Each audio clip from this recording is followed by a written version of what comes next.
I'm Amber Wilson, 34, and 5 years into what I thought was the perfect marriage to James, my world shattered with a single text message, the one from his ex-wife Rebecca that wasn't meant for my eyes. The betrayal cut deep, but what James never expected was that my response wouldn't be desperate pleas or vengeful rage. Instead, my elegant solution would not only restore my dignity, but leave him standing at my doorstep, empty-handed and full of regret. Before I dive into how my world collapsed and how I rebuilt it even stronger, drop a comment letting me know where you're watching from, and subscribe if you want more stories about finding your strength when life tests you. Looking back, I can pinpoint exactly where our story began. At the Chicago Marketing Summit 6 years ago. I was 28, climbing the corporate ladder at Meridian Advertising, where I'd worked my way up to senior marketing executive. My career was thriving, my independence fiercely protected. Romance wasn't even on my radar that week. Then James Wilson walked into the conference room. At 36, he commanded attention without trying. Tall with dark hair flecked with distinguished silver at the temples, warm brown eyes that crinkled when he smiled, and an easy confidence that never felt arrogant. He was presenting on architectural design psychology in marketing spaces, and I found myself captivated by both the presenter and his ideas. The environments we create tell stories about who we are, he said during his presentation. They shape how we feel, how we behave, how we connect. I had no idea how prophetic those words would become. Our connection was immediate. We struck up a conversation during the networking hour, debating the psychological impact of physical spaces on consumer behavior. What should have been a brief professional exchange stretched into dinner, then drinks, then a walk along Lake Michigan until 3 in the morning. I've never met someone who challenges my thinking like you do, he told me that night. It's refreshing. Within a week, we were dating. Within 3 months, we were inseparable. By month 8, James proposed during a weekend trip to Door County, Wisconsin, overlooking the lake at sunset. I said yes without hesitation. I knew about Rebecca, of course. James had been upfront about his previous marriage from our first date. They'd been high school sweethearts who married after college, divorced 3 years before I met him. The way James described it, their separation had been amicable. Two people who'd grown in different directions and mutually decided to part ways. No drama, no hard feelings, he'd explained. We were just kids who didn't grow into compatible adults. I'd met Rebecca exactly once, at an industry function where she unexpectedly appeared as part of another firm's team. She was petite, blonde, and polite in a distant way. James introduced us briefly. We exchanged pleasantries, and that was that. I never gave her another thought. Why would I? Our life together seemed perfect. We bought a beautiful craftsman-style home in Oak Park, a charming suburb just outside Chicago. The house itself felt like a physical embodiment of James's success as an architect at Crawford and Associates, one of the city's premier architecture firms specializing in commercial revitalization. I loved its character, the original woodwork, stained glass windows, and the way light filled the renovated kitchen, where we spent Sunday mornings making elaborate breakfasts. Our social circle envied what we had. Dinner parties at our home became regular events, with friends frequently commenting on our apparent compatibility. You two just make sense together, my best friend Michelle often said. Like you were designed as a matched set. My sister Kayla became close with James, considering him the brother she never had. My mother Eleanor, initially cautious about the whirlwind nature of our relationship, eventually warmed to him completely. He looks at you the way your father used to look at me, she told me on our wedding day, the highest compliment she could give. James's family was smaller and more complicated. His parents had divorced bitterly when he was 12, and his relationship with his father remained strained. His mother Caroline, however, welcomed me warmly. The only odd moment came at our wedding reception, when Caroline, after several glasses of champagne, mentioned being surprised that James had remarried. He took the divorce from Rebecca so hard, she said, before catching herself. But that's ancient history now. He's never been happier than he is with you. I dismissed it as wedding day small talk. After all, Our life together gave me no reason to doubt his happiness. James worked long hours sometimes, but he always made time for us. He remembered small details, bringing home my favorite pastries from the French bakery across town, surprising me with weekend getaways when he knew I was stressed about work projects. We had our own traditions: Friday night movie marathons, summer hiking trips in Michigan, fall weekends touring architectural landmarks, his passion, and farmers markets, mine. There were small warning signs, I suppose, looking back with painful clarity. Occasional moments when James seemed distant, staring at his phone with an expression I couldn't read. Times when he'd grow quiet for no apparent reason and deflect my questions with vague answers about work stress. But these moments were so rare, so easily attributed to the normal ebbs and flows of a busy life, that I never connected them into a pattern worth worrying about. The week before everything fell apart, we were planning our 5-year anniversary trip to Napa Valley. James had booked a private tour of exclusive wineries, reservations at the French Laundry, and a hot air balloon ride at sunrise. 5 years with you has been the best chapter of my life, he told me over dinner, in our backyard garden. Here's to 50 more. We clinked glasses, the California Cabernet catching the light of the setting Sunday. His eyes held mine, warm and seemingly full of love. I remember feeling a wave of gratitude wash over me, for this man, and the life we'd built. I can't imagine being anywhere else, with anyone else, I said. Neither can I, he replied, reaching for my hand. I believed him completely. Our last normal evening together was a Tuesday. Nothing special, nothing memorable, just the comfortable routine of a married couple. We made pasta together, James tossing the salad while I stirred the sauce. We talked about our days, debated whether to repaint the guest bedroom, and made plans for the weekend. After dinner, we curled up on the couch, my head on his chest, watching a documentary about deep-sea exploration that he'd been wanting to see. It was ordinary in every way. I had no idea I should be memorizing every moment, every sensation, every word. No idea that within 24 hours, the foundation of my world would crumble beneath my feet. The changes in James were subtle at first, so subtle I questioned whether I was imagining them. Over the course of 2 weeks, our comfortable rhythm began to falter in ways I couldn't quite name. It started with his phone. James had never been particularly attached to his device. He'd often leave it forgotten on countertops or nightstands. But suddenly, it was always in his pocket, always face down when set on surfaces, always accompanied by the subtle click of notifications being silenced. Then came the late nights at work. Architecture had always demanded occasional evening hours, especially when project deadlines loomed. But these late nights followed no pattern I could discern, no major client presentations or project milestones to explain them. Crawford is pushing hard on the lakefront development proposal, he explained vaguely when I asked. It's just a busy season. But when I mentioned meeting him for lunch downtown to break up his stressful day, he quickly discouraged the idea. The office is chaos right now. Let's have a nice dinner this weekend instead. The dinner plans, he suggested, were always at home, never at our favorite restaurants where we might run into friends or colleagues. Then came the night at Linden's, a gastropub where we were meeting our friends Devin and Tara for their anniversary celebration. James had always been engaged and present during our social outings, often the one keeping conversations flowing. But that evening, he was like a ghost of himself, physically present, but mentally elsewhere. Earth to James, Devin joked, waving a hand in front of his face after James had missed a direct question for the second time. Where'd you go, man? Sorry, James said, forcing a laugh.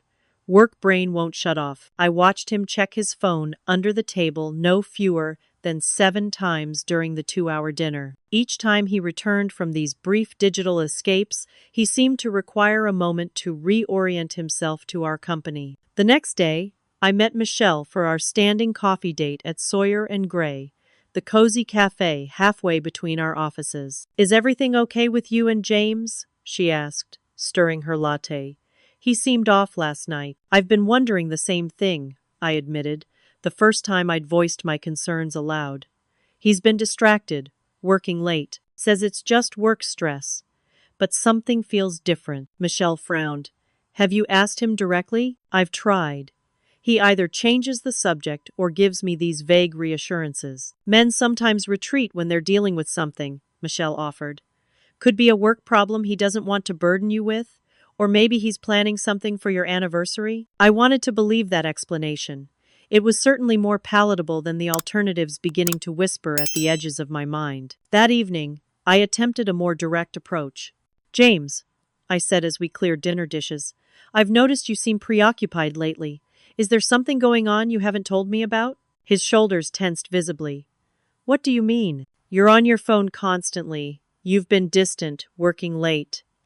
If something's wrong, I want to help. Nothing's wrong, he said, his tone sharper than the situation warranted. I'm just dealing with a lot at work. Not everything needs to be analyzed, Amber. The defensive edge in his voice was so unlike him that I stepped back, physically and emotionally. In 5 years of marriage, we'd had disagreements, certainly, but James had never shut me down like this. I'm not analyzing, I said carefully. I'm concerned. His expression softened, but not in a way that reassured me.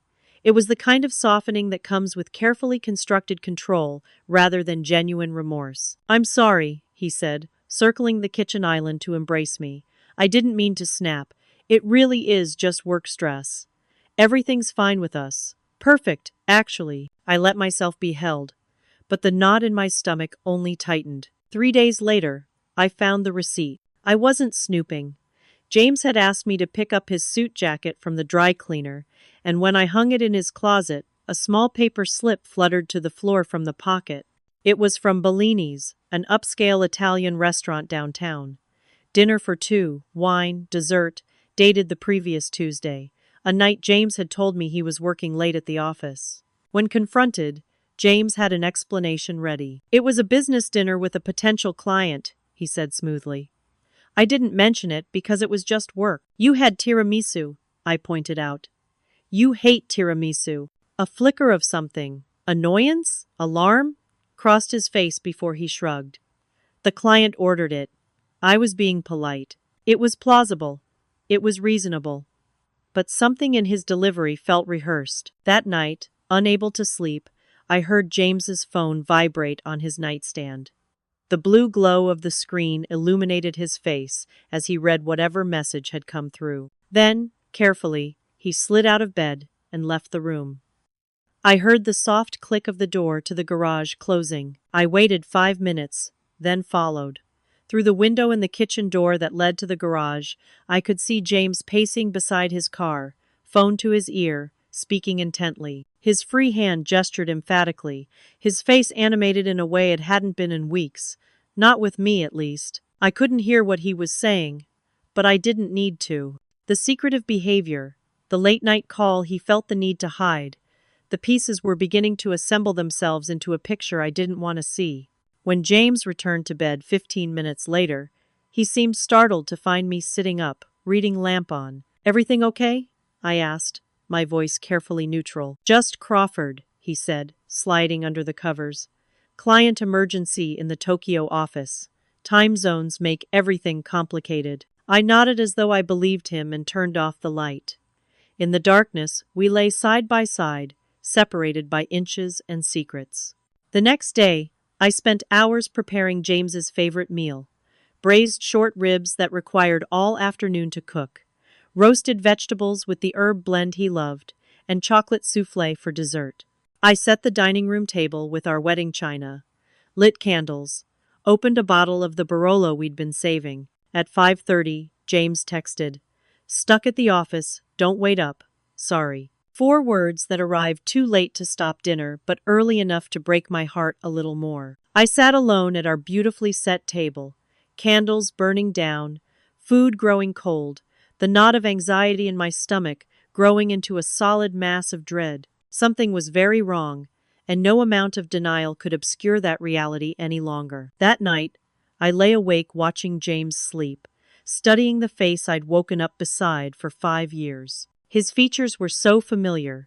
The slight bump on the bridge of his nose from a childhood accident, the laugh lines at the corners of his eyes, the small scar on his chin. Yet somehow, in the pale moonlight, filtering through our bedroom curtains, He looked like a stranger. What had changed? When had it changed? And most importantly, why was he lying to me about it? I didn't yet have answers, but the questions themselves were terrifying enough. The morning that shattered my world began ordinarily enough. James left for work at his usual time, kissing me briefly on the forehead as I sipped my coffee at the kitchen island. There was a moment, just a flash, when he hesitated by the door, an unreadable expression crossing his face. Looking back, I wonder if he considered confessing then, if some final shred of decency urged him to tell me himself, rather than letting me discover his betrayal. If so, the moment passed.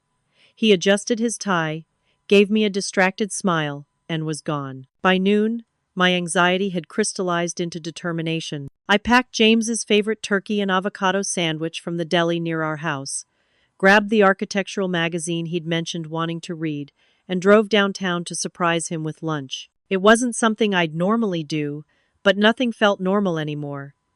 I needed to see him in his element, observe him when he wasn't expecting me. Crawford and Associates occupied the 12th floor of a sleek high-rise overlooking the Chicago River. I'd been there many times for office parties and events. So Jessica, the receptionist, greeted me with a warm smile. "Amber, what a nice surprise. Let me tell James you're here." "Actually, I want to surprise him," I said, holding up the lunch bag. "Is he in a meeting?" Jessica's smile faltered. "James isn't in today. He called this morning and said he needed to take a personal day." The floor seemed to tilt beneath my feet. "A personal day?" "Yes," she said, clearly sensing my confusion. "He said he had some family matters to attend to. Is everything okay?" "Fine," I managed, my mind racing. "I just got my days mixed up. He mentioned possibly taking tomorrow off. Pregnancy brain, you know?" The lie came easily, an instinctive shield against showing my confusion. Jessica's face lit up. "Oh my goodness, congratulations. I had no idea you two were expecting." "We're keeping it quiet for now," I said, already backing toward the elevator. "Please don't mention I stopped by." The drive home passed in a blur. Family matters. The blatant lie reverberated in my head. James had no family obligations today. His mother lived in Arizona and visited only a few times a year. His relationship with his father was limited to obligatory holiday calls. There were no cousins, no siblings, no family emergencies that would require a sudden personal day, none that he would keep from me, at least. I called his cell phone from my car, straight to voicemail. Our house was empty when I arrived, James's car nowhere to be seen. I moved through the rooms like a detective, looking for what? I wasn't sure until I found it. Our shared iPad sat on the coffee table where James had been using it the night before to review some home renovation ideas. He must have forgotten to log out of his accounts, something he'd become meticulously careful about in recent weeks. Without fully admitting to myself what I was doing, I opened his email. Nothing unusual there. Work communications, subscription notifications, nothing suspicious. Then I checked his messages, and there she was, Rebecca. Dozens of messages, spanning back 3 months. I read them with increasing nausea, my hands trembling so badly I could barely hold the device. "Last night was amazing. I've missed you so much. Do you think she suspects anything? I can't believe we wasted 3 years apart. When are you going to tell her?" And James's replies, "Being with you again feels like coming home." No, Amber doesn't suspect. She trusts me completely. I know I need to tell her. After the Thompson project is completed. Just a few more weeks. "I never stopped loving you, Beck.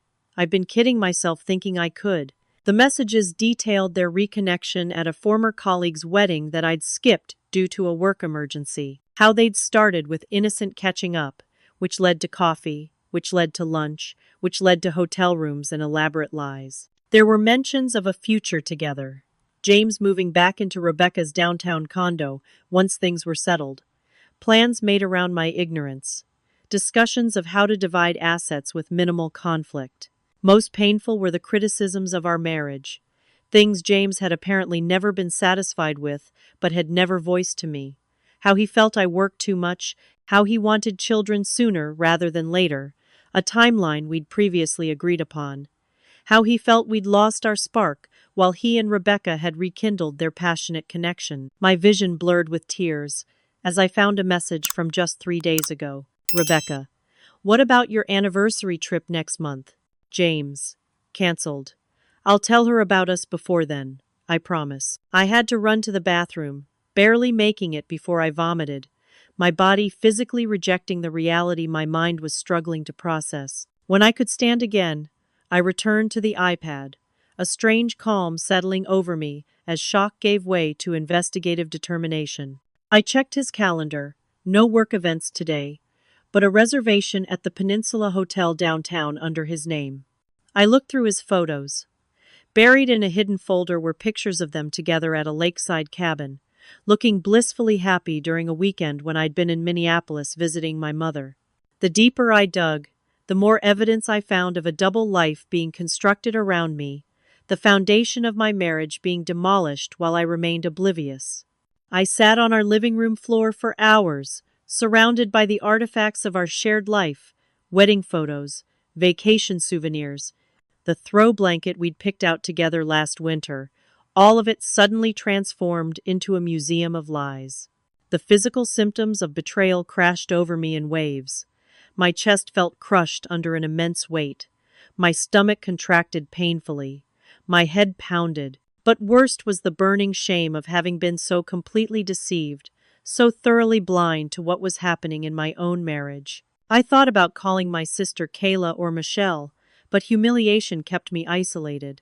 How could I admit that while I'd been planning our anniversary celebration, my husband had been planning his exit? That the man everyone believed adored me had been systematically betraying me for a quarter of our marriage? Instead, I found myself moving through our house with strange purpose, examining evidence of our life together with new eyes. The framed photo from our honeymoon in Greece, had he been comparing me to Rebecca even then? The birthday gift he'd given me last month, a delicate sapphire necklace I'd admired months earlier, was it motivated by guilt? Our bed, where I'd felt safe and loved. How many nights had he lain beside me, thinking of her? Each question sliced deeper than the last. By late afternoon, the shock had hardened into something else. A cold, clarifying anger that brought with it a strange kind of strength. I wasn't going to run away, and I wasn't going to break down. I was going to face this head on. I would be waiting when James came home, wherever he'd been, whatever lies he planned to tell. The confrontation was inevitable now. The only question was what would remain of me after it was over. I heard his key in the door at 6:17 p.m. I'd been sitting in the living room for hours, the iPad with its damning evidence on the coffee table before me, a glass of untouched wine in my hand. I'd changed into the blue dress he once told me was his favorite, applied makeup to hide the evidence of tears. Some irrational part of me needed to look strong, unbroken, even as I felt myself crumbling inside. James stepped through the door, setting down his briefcase. He froze when he saw me sitting there, unexpected and eerily calm. "You're home early," he said, his tone casual but his eyes immediately wary. "I'm not early," I replied, my voice steadier than I expected. "You're late. The Peninsula checkout is at 4 p.m., isn't it?" All color drained from his face. For several seconds he said nothing, clearly calculating his options, measuring how much I knew against how much he could still deny. "Amber," he began, but I cut him off by turning the iPad toward him, the messages between him and Rebecca clearly displayed. "Don't," I said quietly. "Don't insult me by lying anymore." He stood motionless, like a man facing a firing squad. Then his shoulders sagged in defeat, or perhaps relief the exhausting charade finally over. "I was going to tell you," he said, moving to sit in the armchair across from me, careful to maintain distance. "When? After our anniversary trip that you'd already canceled without telling me? Or after you'd moved back in with her? When exactly were you planning to let me know that our marriage was over?" "It's complicated," James said, rubbing his face with his hands. "I never wanted to hurt you." A harsh laugh escaped me. "That's considerate. So sneaking around for 3 months, sleeping with your ex-wife, planning your exit behind my back, that was your way of sparing my feelings?" "It wasn't planned," he insisted. running into Rebecca at Mark's wedding. It just happened. We started talking, and something clicked back into place. Things don't just happen, James. You made choices. Every secret call, every hotel meetup, every lie you told me, those were all choices. He looked away, unable to meet my gaze. You're right. I handled this terribly. Is that what you call it? Handling it terribly? I call it betrayal. I call it cowardice. My voice rose slightly before I forced it back under control. So tell me, what was the plan? String me along until the Thompson project wrapped up, then break the news that you're dumping me for your high school sweetheart? James winced. It wasn't like that. Rebecca and we have history. We grew up together. We understand each other in ways I couldn't possibly understand you. I finished for him, the knife twisting deeper. Was that always the problem? Did you always think I was somehow inadequate compared to her? No. God, no, Amber. Our marriage was good as good. You're amazing. Smart, beautiful, successful. Any man would be lucky to be with you. Any man except you, apparently. He stood and began pacing, agitated. I never stopped loving her, he finally admitted, the words hitting me like physical blows. Our divorce was a mistake. We were going through a rough patch, and instead of working through it, we gave up. And then I met you, and you were so different from her, so exciting and new. So I was your rebound, I said, the pieces clicking into horrible place. Your way of getting over her. No, it wasn't like that. I loved you, I love you. I meant every word of every promise I made, except forsaking all others. And till death do us part, apparently. He had no response to that. Did you ever intend for our marriage to work? I asked, needing to know. Or was I always just keeping her place warm? That's not fair, he protested weakly. The last 5 years have been real. But seeing Rebecca again, it made me realize I never fully closed that chapter. We have unfinished business. And what about our business, James? Our home, our life, our plans? He looked around our living room, as if seeing us for the last time. I'm sorry, he said, and the finality in his voice confirmed what I already knew. Rebecca and I want to try again. We think we can make it work this time. The last shred of hope I'd been unconsciously clinging to dissolved. When? I asked, my voice hollow. When what? When are you leaving? Tonight? Tomorrow? Next week? He hesitated. Rebecca thinks. That is, we think it's best if I move out right away. Clean break. Of course she did. Why wait? They'd already stolen 3 months of my life with their deception. She's pressuring you, I observed, watching his face carefully. He looked uncomfortable. She's eager to start our new life together. And you? Are you eager to throw away 5 years of marriage? I don't see it that way, he said, a defensive edge creeping into his voice. This isn't about throwing anything away. It's about being honest about what I want. What you want, I repeated slowly. What about what I want, James? Did that ever factor into your equation? He had the decency to look ashamed. You deserve someone who loves you completely, without reservation, someone better suited to you than I am. The platitude was so trite, so absurdly inadequate, that it sparked a fresh surge of anger. How generous of you to decide that for me, I said, ice in my voice. And I suppose sleeping with your ex-wife while planning your escape was just your selfless way of setting me free to find this better-suited person? That's not— When are you moving out? I interrupted, no longer interested in his justifications. Rebecca is expecting me tonight, he admitted. I'll just pack some essentials, then come back for the rest later this week while you're at work. How considerate. Heaven forbid you face me while dismantling our life. He stood awkwardly in the center of our living room, the room where we'd hosted dinner parties, opened Christmas presents, fallen asleep watching old movies. I'll start packing, he said quietly. I watched him climb the stairs to our bedroom, listened to the sounds of drawers opening and closing, hangers sliding across the closet rod. It felt surreal, like watching a movie of someone else's life falling apart. 20 minutes later, he came down with 2 suitcases and a duffel bag. He'd changed clothes, wearing the navy button-down shirt I suddenly realized Rebecca had once complimented in their messages. "I'll call you tomorrow about arrangements," he said, setting his house key on the entryway table. "We can do this amicably, Amber. I don't want this to be ugly." "How magnanimous," I said, still sitting exactly where he'd left me, my wine still untouched. "One last thing before you go." He paused at the door, looking almost hopeful that I might offer forgiveness or understanding. "When did you know?" I asked instead.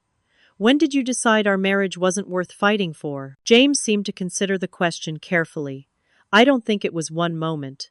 It was more of a realization over time." "That's not an answer," he sighed. "Rebecca understands parts of me that I never could explain to anyone else. We grew up together, shaped each other. Sometimes first love is the only real love." The casual cruelty of his words, dismissing everything we'd shared as somehow less real, less significant, stole my breath. "Goodbye, James," I said, turning away, unable to look at him anymore. I didn't watch him leave. I just listened to the front door close with a soft click that somehow sounded like finality. The silence that followed was absolute. I sat motionless in my living room, as twilight deepened into darkness around me. The house felt cavernous, each familiar room suddenly alien without his presence. I don't know how long I sat there before I finally reached for my phone and called the one person I knew would drop everything to be with me. "Kayla?" My voice broke on my sister's name. "Can you come over? James is gone. He left me for Rebecca." 20 minutes later, Kayla burst through my front door without knocking, wrapped me in her arms, and held me while 5 years of love and trust and hope dissolved into gut-wrenching sobs. "I've got you," she whispered as I finally broke apart. "I've got you, and we'll get through this." That night, curled up in my sister's protective embrace on the couch, I cycled through every emotion, imaginable devastation, rage, humiliation, fear. We finished an entire bottle of wine. I alternated between tearful confusion and cold fury, retracing every moment of the past 3 months for clues I'd missed. Signs I'd ignored. "I feel so stupid," I whispered around 2 a.m. "Everyone's going to know. Everyone's going to pity me." "You're not stupid," Kayla insisted fiercely. "He's the stupid one.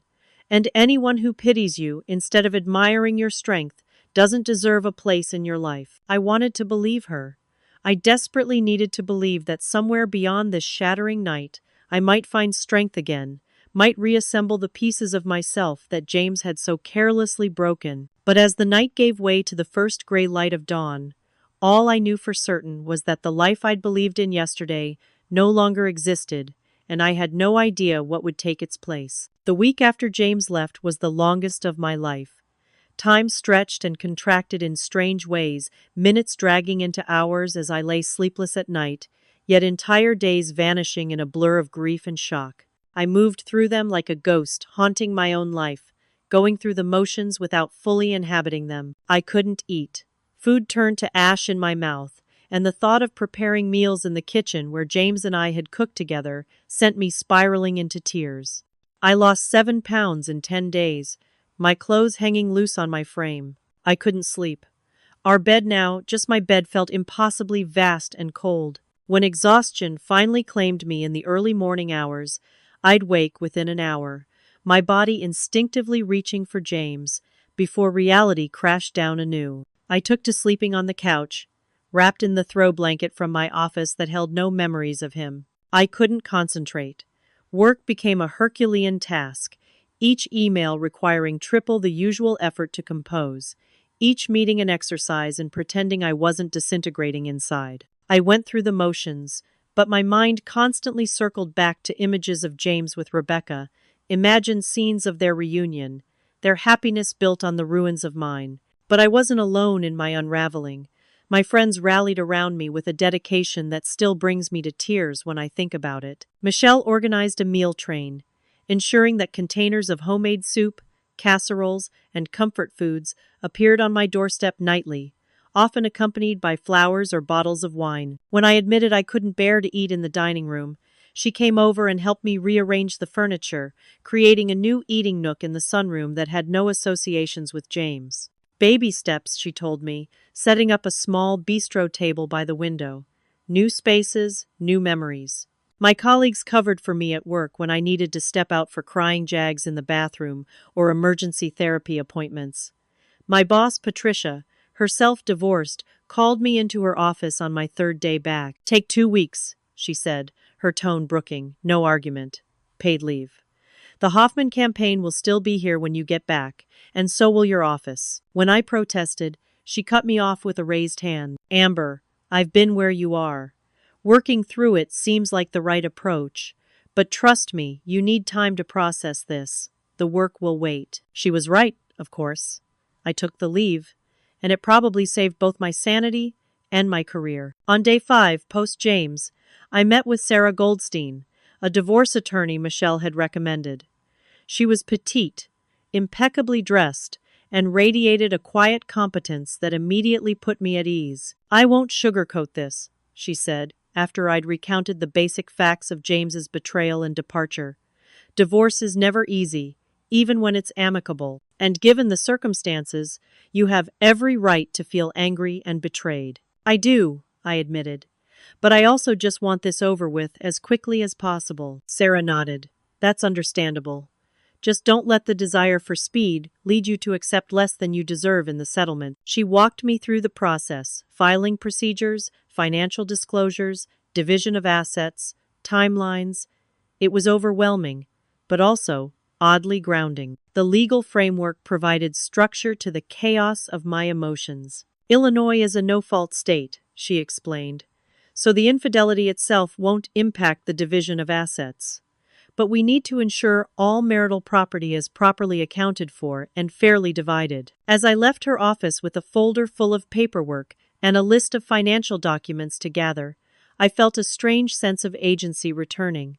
This was something concrete I could do, a path forward, however painful. That small sense of progress shattered when I opened Instagram that evening to find James had already changed his relationship status. His profile picture was now a candid shot of him and Rebecca laughing together at what appeared to be a rooftop bar, his arm draped casually around her shoulders. The timestamp indicated it had been taken 2 months ago, while we were still planning our anniversary trip, while he was still telling me he loved me every night before bed. The physical pain of seeing it was so intense I dropped my phone as if it had burned me.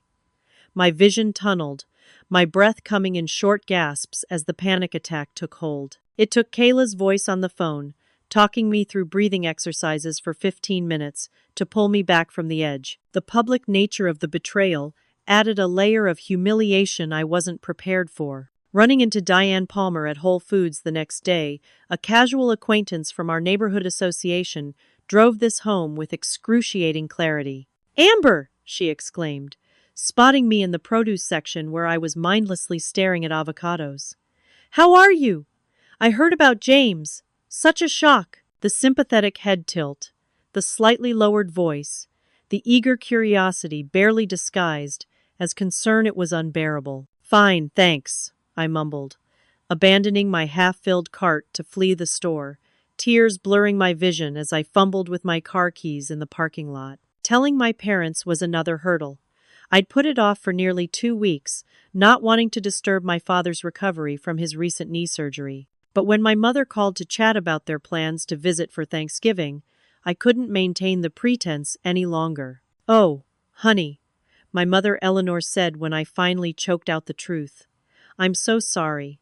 Her voice, warm and steadying across the miles, unleashed a fresh wave of tears. "I feel so stupid, Mom," I sobbed. "Everyone must be laughing at me behind my back, poor Amber, too blind to see her husband was in love with someone else." "Stop that right now," she said firmly. "The only person who should feel stupid in this situation is James. He's the one who threw away a wonderful marriage and a woman who loved him completely." She was quiet for a moment before adding, "You know, when your father and I divorced, I felt that same shame, as if his decision to leave somehow reflected on my worth. It took me years to understand that his choices were about him, not me." My parents had divorced when I was 12.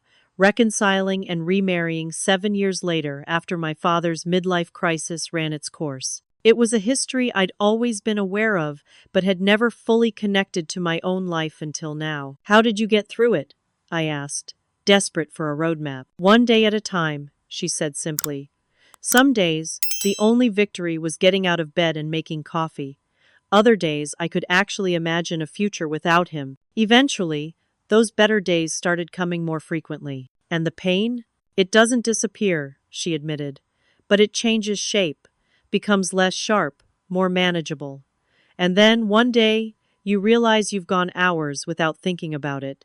Then, days. That's when you know you're healing. The conversation was a lifeline, but it couldn't prevent the darker moments. Late at night, when the house creaked with emptiness around me, I found myself turning to wine to numb the edges of my pain. One glass with dinner became two, then three, until I was finishing a bottle alone on the couch, scrolling through old photos of happier times, torturing myself with what I'd lost. I contemplated texting James, begging him to reconsider, to remember what we'd built together. I drafted messages I never sent, letters I never mailed, all pleading for a reconciliation I knew deep down was neither possible nor ultimately desirable. How could I ever trust him again after this? The lowest point came exactly 18 days after James left. I was cleaning out the guest room closet, a task I'd set myself as therapy, when I found a framed photo that had fallen behind some storage boxes. It was from our honeymoon in Santorini, both of us sun-kissed and beaming against a backdrop of whitewashed buildings and impossibly blue sea. We looked so happy, so in love, so blissfully unaware of where we'd end up. I sank to the floor clutching the photo, overwhelmed by the realization that our entire marriage had been built on a foundation of sand. Had he been comparing me to Rebecca even then? Had some part of him always been waiting for her to reappear? Was anything we shared ever truly real? The spiral of questions led nowhere good. That night, I finished an entire bottle of Cabernet and fell asleep on the bathroom floor, the wedding photo shattered beside me, where I'd thrown it against the wall in a moment of raw anguish. It was Kayla who found me the next morning, having let herself in when I didn't answer her calls. She took one look at the scene, the broken glass, the empty bottle, my tear-swollen face, and made an executive decision. "This stops now," she said, helping me up and into the shower. "You're staying with me for a few days." "I'm fine," I protested weakly. "You're not fine, and that's okay," she countered, gathering my essentials into an overnight bag. "But you will be, and until then, you don't have to do this alone." For 3 days, I slept in Kayla's guest room, ate the meals she cooked, and let her structured routine provide the framework my own life was lacking. She drove me to my first appointment with Dr. Taylor, the therapist Sarah had recommended, and waited in the car during the hour-long session. Dr. Taylor was in her 50s, with kind eyes and a direct manner that cut through my defenses. "Grief isn't linear," she told me in that first session, "especially grief complicated by betrayal. You'll have days when you feel stronger, followed by days when you can barely function. Both are valid.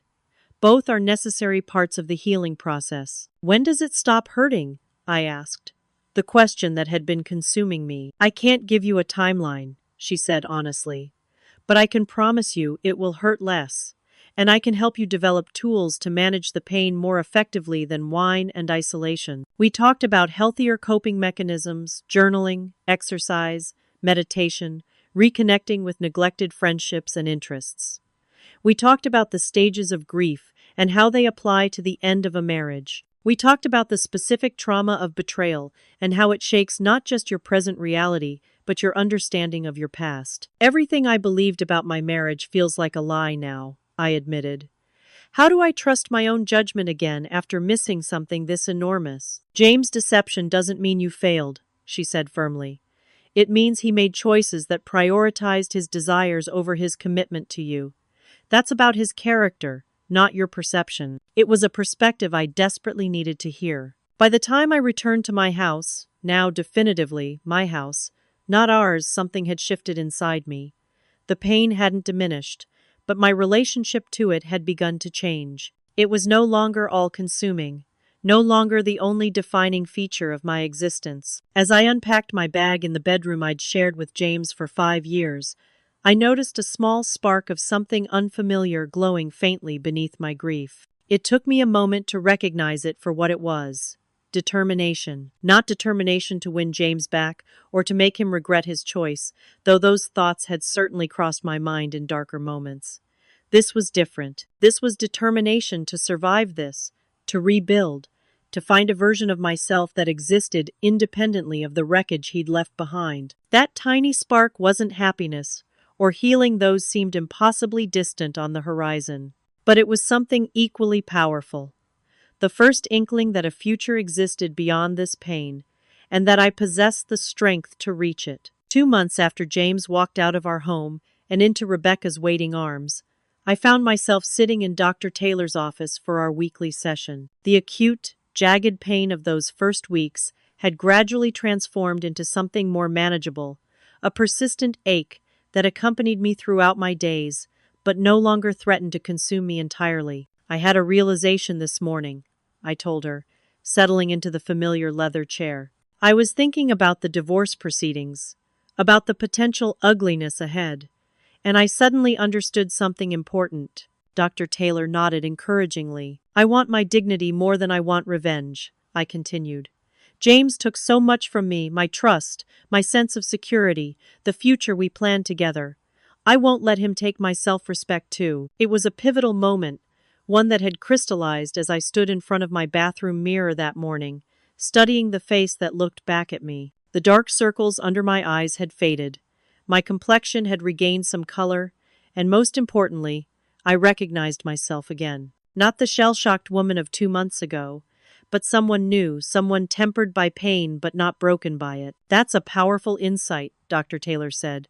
What does dignity look like to you in this situation? Not fighting over every dish and book, not dragging things out to punish him, not becoming bitter or vindictive, even though part of me wants to. I took a deep breath, but also not rolling over and taking less than I deserve just to make this go away faster. That afternoon, I made an appointment with Brian McCoy, a financial advisor Sarah had recommended. Unlike the emotional therapy with Dr. Taylor, this meeting was about practical strategy, understanding my financial position, and options as I moved toward divorce. Based on the documents you've provided, Brian said, spreading spreadsheets across his desk, there are some concerning patterns in your joint finances over the past few months. He pointed to several large withdrawals from James's personal account money that had come from our joint savings 3 months earlier. Do you know what these were for? I shook my head. That's around when he reconnected with Rebecca. Weekend trips, I assume. Hotel rooms. Brian frowned. Possibly. But there's more going on here. He shuffled through more documents. James's architecture firm, Crawford and Associates, appears to be having financial difficulties that he didn't disclose to you. This was news to me. What kind of difficulties? They lost the Thompson Development Project, their biggest client, about 4 months ago. It represents nearly 30% of their annual revenue. I sat back, stunned. The Thompson project, the very one James had repeatedly referenced as keeping him working late, the one he claimed needed to be completed before he could focus on us. It had been a lie, within a lie. There's more, Brian continued. Your husband took out a second mortgage on your home 3 weeks before he left. Did you know about this? What? No, that's impossible.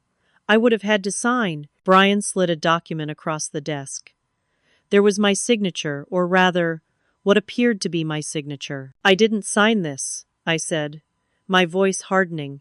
He forged my signature. Brian's expression turned grim. That's fraud, Amber, and it significantly complicates your financial picture. Over the next hour, Brian helped me understand the full scope of the situation.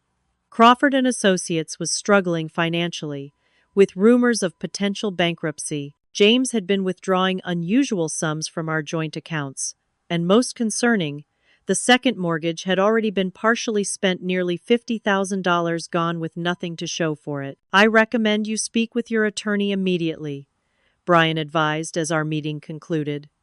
These financial irregularities will be important in your divorce proceedings. The meeting with Sarah the next day was equally illuminating. Forging your signature on a mortgage document is both fraud and financial infidelity, she explained. It gives us significant leverage. Leverage for what? I asked. For a more favorable settlement. She leaned forward. Amber, I know you want this over with quickly, but rushing and accepting whatever terms James offers could leave you financially vulnerable for years to come. She outlined a strategy not vindictive or punitive, but protective of my interests. We would document the fraud, the hidden financial troubles, the pattern of deception, not to drag James through the mud, but to ensure I wasn't left holding the bag for his financial mismanagement while he started fresh with Rebecca. The irony, Sarah noted with a slight smile, is that by behaving honorably yourself, not cleaning out accounts, not hiding assets, not making emotional decisions, you're in a much stronger position than he is. As I drove home from Sarah's office, a plan began forming in my mind. Not a scheme for revenge, but a strategy for reclaiming my life with dignity and purpose. That evening, I made a list of everything that needed my attention: financial accounts to separate, automatic payments to redirect, name changes to process. Then I made a second list, equally important: self-care commitments to keep me grounded during the difficult months ahead. The next day, I rejoined the community garden project I'd abandoned when James and I married. He'd never shown interest in my passion for urban gardening, and somehow it had fallen away amid the compromises of marriage. The familiar feel of soil beneath my fingernails as I planted spring seedlings brought a rush of memories from my pre-James life, the independent woman I'd been before becoming half of a couple. Amber, we've missed you. Elaine, the garden coordinator, embraced me warmly. It's been what, 4 years? 5, I corrected with a small smile. I'm glad to be back. Well, we've got a plot with your name on it whenever you're ready, she said, gesturing to an empty raised bed. Sometimes you have to let the ground lie fallow for a season before the new growth comes. The metaphor wasn't lost on me. At home, I began reclaiming spaces that had been dominated by James's presence. I moved the furniture in the living room, creating a reading nook by the bay window where morning light streamed in. I repainted the kitchen from the neutral beige he'd insisted on to a vibrant teal that energized the space. I converted his home office into a yoga studio, rolling out my mat where his drafting table had stood. Each change, however small, was an affirmation. This is my home now, my space, my life. 3 weeks into this transformation, I received an unexpected text from James. Rebecca is pushing for a fall wedding. Need to finalize divorce terms as soon as possible. Can we meet to discuss settlement? The message stung less than I expected. In fact, it confirmed what Brian and Sarah had hypothesized. James needed this divorce concluded quickly, likely due to financial pressures. Rebecca's expensive tastes were becoming evident in their social media posts: designer clothes, exclusive restaurants, weekend trips to New York. I showed the text to Sarah at our next meeting. This gives us an opportunity, she said thoughtfully. He's in a hurry, which means he might be willing to accept terms that are more favorable to you in exchange for speed. I don't want to be vindictive, I reminded her. This isn't about vindictiveness, Sarah assured me. It's about fairness. He created this financial mess, then abandoned you to deal with the consequences. He should bear his share of the responsibility. We arranged a meeting at Sarah's office, neutral ground. James arrived alone, looking thinner than when he'd left, dark circles under his eyes suggesting he wasn't sleeping well. For a moment, seeing him again sent a jolt of pain through me, but it passed more quickly than I'd feared. Thank you for agreeing to meet, he said, his tone formal, distant. Of course, I replied, my voice steady. I want this resolved as much as you do. Sarah laid out our proposed settlement terms, clear, fair, but protective of my interests. I watched James's expression as he reviewed the document, noting how his eyes widened slightly at certain provisions. You know about the second mortgage, he said. Not a question, but a realization. Yes, I said simply. And the Thompson project. That too. He ran a hand through his hair, a gesture so familiar it made my chest ache momentarily. I was going to tell you about all of that. Things just happened so fast with Rebecca. I didn't respond. There was nothing to say to justifications that came months too late. These terms, he said, tapping the document, they're actually more reasonable than I expected. Sarah smiled slightly. Miss Wilson isn't interested in a protracted legal battle or punitive measures, Mr. Wilson. She simply wants a fair resolution that acknowledges the financial realities you created. James looked at me directly for the first time. You could ask for more. You'd probably get it. I don't want more, I said quietly. I want this chapter closed so I can begin the next one. The relief on his face was palpable. He hadn't expected reasonableness. He'd expected the fury of a scorned woman.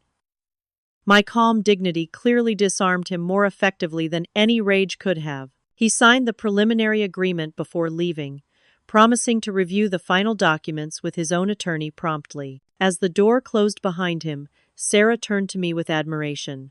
That, she said, was masterfully handled. That evening, my sister Kayla called to check in, as she did several times a week. I saw James today, I told her, curled up on my new teal couch with a cup of tea rather than wine, a small victory. How was that? She asked cautiously. Surprisingly okay.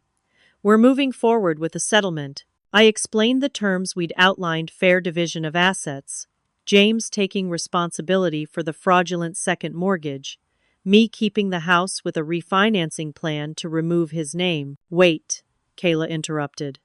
You're not making him pay for what he did? After everything? I'm not letting him off the hook, I clarified. He's facing the consequences of his financial decisions. But I'm not out to destroy him, Kayla. That would only keep me tethered to the pain longer. You're being too generous, she insisted. I'm being strategic, I corrected. Fighting would drag this out for months, maybe years. It would cost thousands in legal fees. And for what? So I could stay angry and bitter while watching James and Rebecca from the sidelines? No, thank you. The truth was more complex than I could easily articulate, even to Kayla. My generosity was calculated not to benefit James, but to free myself. By taking the high road, by handling this divorce with dignity and fairness, I was reclaiming my narrative. I wasn't the pathetic abandoned wife. I was a woman of strength and integrity who refused to be diminished by someone else's betrayal. As winter thawed into spring, my transformation continued alongside the divorce proceedings. I rejoined my book club, reconnected with friends I'd neglected during my marriage, and even started taking Spanish classes at the community college, something I'd always wanted to do but had postponed for various reasons that now seemed flimsy. I changed my hair, cutting the long blonde waves James had loved into a shorter, more modern style that framed my face in a way that made me feel both professional and feminine. I redesigned my wardrobe, donating clothes chosen to please James's conservative tastes and embracing bolder colors and styles that expressed my personality. These external changes reflected deeper internal shifts. In my weekly sessions with Dr. Taylor, I explored patterns in my relationship with James that I'd never recognized before, how I'd gradually subordinated my preferences to his, how I'd interpreted his lack of interest in my passions as a sign they weren't important rather than a reflection of his limitations. The most insidious aspect of betrayal, Dr. Taylor observed, is how it makes us question not just the relationship, but ourselves. You're reclaiming your identity separate from the marriage, and that's profound healing. 4 months after James left, I received another text from him. Need to talk. Can we meet for coffee tomorrow? I agreed, suggesting a cafe downtown public, casual, with no romantic associations for either of us. He was already waiting when I arrived, seated at a corner table with 2 coffees, one black, his, and one with almond milk, mine. The fact that he remembered how I took my coffee struck a discordant note of intimacy in what was now a distinctly non-intimate relationship. Thank you for meeting me, he said as I sat down. I nodded, noticing immediately that he looked worse than he had at our settlement meeting, gaunt, tired, a nervousness in his movements that hadn't been there before. Is everything okay? I asked, more out of politeness than genuine concern. He gave a short, humorless laugh. Not exactly. He stared into his coffee for a moment before continuing. Things with Rebecca. They're not working out the way I expected. I kept my expression neutral, waiting. She has certain expectations about our lifestyle, the restaurants, the travel, the wedding she's planning. He ran a hand through his disheveled hair. Crawford is still struggling financially. I can't keep up with her spending, and when I try to discuss budgeting, she gets upset. I'm sorry to hear that, I said carefully, but I'm not sure why you're telling me this. His eyes met mine, a familiar warmth in them that once would have melted me but now left me unmoved. I've been doing a lot of thinking, Amber, about us, about the mistakes I made. And there it was, the implied suggestion of reconciliation, the hint that the door wasn't fully closed. 6 months ago, I might have leapt at this opening, desperate to reclaim what I'd lost. Now, I felt only a calm certainty that this chapter of my life was firmly closed. James, I said gently but firmly, whatever is happening between you and Rebecca is between you and Rebecca. Our relationship ended when you chose to leave. I know I hurt you terribly, he pressed on, but we had 5 good years together. We understood each other. Maybe I acted too hastily. I deserve someone who chooses me first, I interrupted, surprised by my own clarity. Not someone who comes back because his first choice didn't work out. The truth of my words hung between us. James looked down, unable to deny what we both knew. He wasn't here because he'd realized his love for me. He was here because his fantasy with Rebecca was crumbling under the weight of reality. I'm sorry, he said finally, for everything. I know, I replied, and I meant it. I hope you find happiness, James. I really do. Just not with me. I finished my coffee, thanked him for the meeting, and walked out of the cafe feeling lighter than I had in months. There was a satisfaction in rejecting the reconciliation he hadn't quite offered, but had definitely implied, not out of vengeance, but out of genuine self-worth. 2 weeks later, Michelle called with news from our social circle. Rebecca left James, she reported. Apparently, she gave him an ultimatum about the wedding venue, some exclusive place in Michigan that costs a fortune, and when he said they couldn't afford it, she accused him of not being committed. She moved out yesterday. I absorbed this information with surprising neutrality. That's unfortunate for him. He tried calling you again, Michelle noted. I saw your name on his phone when we were at the same industry event last night. Did you answer? No, I said simply. That door is closed. The final meeting to exchange the last of our belongings happened on a sunny Saturday in May, 6 months after James had walked out of our home. He came alone to pick up the remaining boxes I'd packed, books, records, the few pieces of artwork that had been his before our marriage. He looked defeated, a shadow of the confident man who had once been my husband. The failure of his relationship with Rebecca, coupled with the ongoing financial challenges at Crawford, had clearly taken a toll. I never meant for any of this to happen, he said as he loaded the last box into his car. I really believed Rebecca and I would work this time. I thought we had unfinished business, but he trailed off. Sometimes what looks like unfinished business is actually just nostalgia, I offered, finding it in myself to show compassion now that I no longer felt wounded by his choices. We romanticize the past, forgetting why things ended in the first place. He nodded slowly. You seem really good, Amber. Better than I've ever seen you, actually. I am good, I said, realizing with some surprise that it was true. I'm building a life I love. As he prepared to leave, he hesitated. For what it's worth, leaving you was the biggest mistake of my life, I smiled gently. Thank you for saying that, but you know what? It might have been the best thing that ever happened to me. His startled expression was the last image I had of James Wilson as he drove away from the home we had once shared. 1 week later, I accepted a job offer from Meridian's Denver office, a promotion to creative director with a significant salary increase. It meant leaving Chicago, leaving the house I'd fought to keep, leaving the familiar.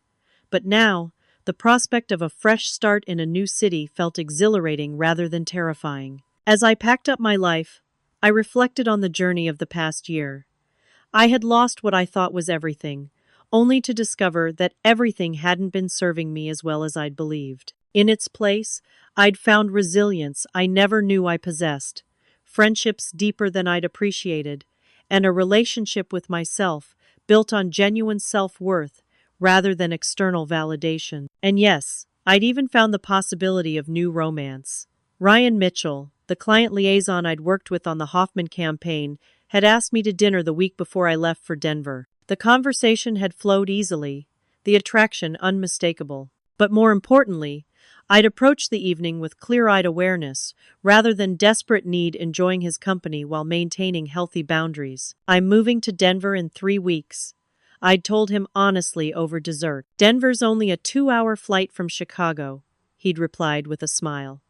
And I have family in Boulder I've been meaning to visit more often. We'd agreed to stay in touch, to see where things might lead without pressure or expectation. It was too soon to know if Ryan might become something significant in my life.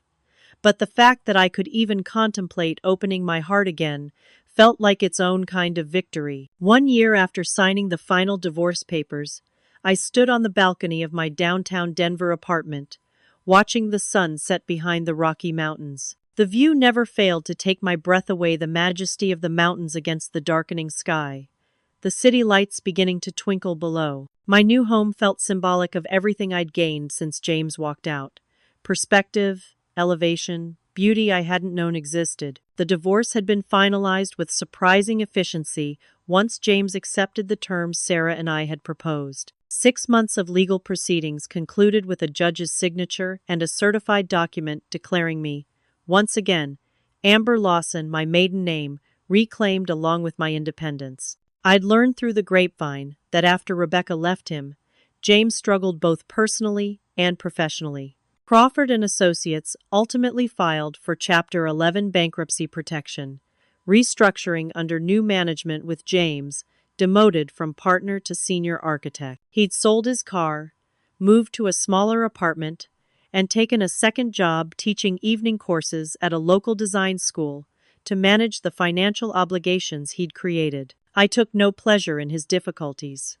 Whatever anger I'd felt had long since burned away, replaced by a kind of detached compassion. He had made his choices, and now he was living with their consequences, just as I had lived with the consequences of his betrayal. My own life had flourished in ways I couldn't have imagined during those dark days after he left. The Denver position had exceeded my expectations, with Meridian's Western office offering opportunities that would have taken years to achieve in Chicago. I'd been named lead on 3 major campaigns, each more successful than the last. My professional reputation was growing beyond the company. I'd been invited to speak at industry conferences and had published articles in marketing journals. But the professional success, gratifying as it was, paled in comparison to the personal growth. The woman who had collapsed in grief and shock a year ago had been transformed, not despite the betrayal, but because of how I'd chosen to respond to it. My phone buzzed with a text message from Ryan. Landed safely. Can't wait to see you. Dinner at 8? Our relationship had developed slowly, cautiously, over the past year. Bi-weekly phone calls led to monthly visits, his to Denver, or mine to Chicago. We'd maintained our independence while building a connection based on mutual respect, shared interests, and genuine friendship. There was no rush, no desperate clinging, no need to define what we were becoming before we were ready. Looking forward to it, I texted back. The reservation at Lorenzo's is confirmed. Ryan's quarterly business trip to Denver had evolved into a comfortable routine business meetings during the day, evenings and weekends spent together exploring my new city or simply enjoying each other's company. He'd never stayed at my apartment, and I'd never stayed at his Chicago condo. The boundaries were intentional, a safeguard against moving too quickly into something I might not be ready for. Tonight, however, felt different. After a year of careful, measured steps forward, I found myself contemplating whether it might be time to open my heart more fully. As I prepared for dinner, I reflected on the journey that had brought me here. The healing hadn't been linear, just as Dr. Taylor had promised. There had been setbacks along the way, nights when memories ambushed me, moments when doubt crept back in, days when grief revisited unexpectedly. The most difficult had come 3 months after moving to Denver, when I found a box of wedding photos I'd forgotten to sort through before the move. Seeing our smiling faces, surrounded by loved ones who believed as firmly as we did in our future together, had triggered a wave of sadness so intense I'd called Dr. Taylor for an emergency phone session. Grief isn't something you get over, she'd reminded me. It's something you move through and eventually integrate into your life story. These moments will become less frequent, less overwhelming, but they may never disappear completely. She'd been right. The painful moments had gradually become fewer and farther between, easier to weather when they did arrive. They no longer defined me or my days. My doorbell rang at precisely 8 p.m. Ryan was nothing if not punctual. I opened the door to find him holding a small bouquet of wildflowers, his smile warming me from the inside out. "For your balcony garden?" he said, handing me the flowers. The nursery owner assured me they'd thrive at this altitude. The thoughtfulness of the gesture, remembering my passion for gardening, choosing something living rather than cut flowers, considering the specific conditions of my new environment, spoke volumes about the kind of man he was. Dinner at Lorenzo's was lovely, authentic Italian cuisine, excellent wine, conversation that flowed effortlessly between work anecdotes, current events, and personal stories. But throughout the evening, I found myself contemplating the bigger picture of where life had taken me. "You seem contemplative tonight," Ryan observed as we shared a tiramisu. "Everything okay?" "More than okay," I assured him. "I was just thinking about this past year. Today's actually a significant anniversary for me." "The divorce?" he asked gently. We'd been open about our histories from the beginning, his amicable separation from his college girlfriend turned wife, my more dramatic end with James. I nodded. 1 year since it was finalized. But I'm not sad about it. I'm reflecting on everything I've learned. Such as? He leaned forward, genuinely interested. "That self-worth has to come from within," I said, the lessons crystallizing as I spoke them aloud. That losing someone who doesn't truly value you isn't actually a loss at all. That sometimes the most powerful response to betrayal is dignity, not vengeance. That having your own identity, your own passions, goals, dreams is essential, even in the most committed relationship. Ryan reached across the table to take my hand. "Those are hard-earned insights." "They were," I agreed, "but I wouldn't trade them, even if it meant erasing the pain that taught them to me." Later, standing at my apartment door, our goodnight kiss lingered longer than usual, carrying a question neither of us had voiced. "Would you like to come in?" I asked quietly. Ryan studied my face, his expression serious. "Are you sure?" I appreciated the question, his consistent respect for my boundaries, his understanding of my cautious heart. "I'm sure," I said, and I was. Not because I needed him or any man to complete me, but because I was choosing to share myself with someone worthy of that trust. The next morning, watching Ryan sleep peacefully beside me, I marveled at how differently I approached relationships now. Where once I might have lost myself in another person, now I remained firmly grounded in my own identity while creating space for connection. Where I had once ignored warning signs, now I paid attention to the small details that revealed character. Where I had once rushed toward commitment, seeking security, now I moved forward deliberately, each step an intentional choice rather than an emotional reaction. My phone pinged with a text from Kayla. "Happy anniversary of your freedom. Thinking of you today. Call me when you can." I smiled, slipping quietly from bed to make coffee. The early morning light bathed my kitchen in a golden glow as I reflected on all I'd gained in the year since James left. The journey hadn't been easy. There had been moments when the pain seemed unbearable, when the humiliation of being left for an ex-wife threatened to define me, when the future appeared bleak and lonely. But somehow, step by step, I had rebuilt. I'd found strength in vulnerability, growth in adversity, and ultimately, freedom in letting go. James leaving had been the end of one chapter, certainly. But it had also been the beginning of a far more authentic story, one where I was both author and protagonist, no longer a supporting character in someone else's narrative. As I carried 2 mugs of coffee back to the bedroom, I thought about the elegant solution that had ultimately served me better than any revenge could have. Choosing dignity over drama, self-respect over victimhood, forward momentum over backward glances. That choice hadn't brought James back, begging for another chance though he had tried, in his way. It had done something far more valuable. It had brought me back to myself, stronger and wiser than before.